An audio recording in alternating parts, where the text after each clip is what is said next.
కుటుంబమే ఉన్నను కూటికే కరువై వేషగా నిలిచిన రాహాబును చూడుము.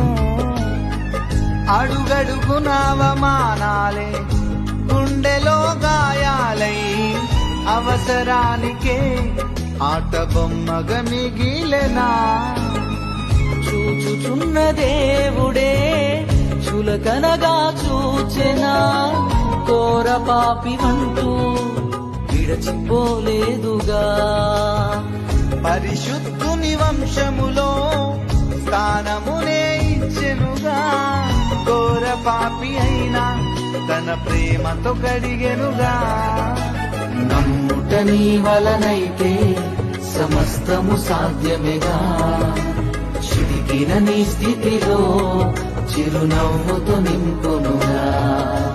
నమ్ముట నీ వలనైతే సమస్తము సాధ్యమేగా, చిరిగిన నీ స్థితిలో చిరునవ్వుతో నింపునుగా.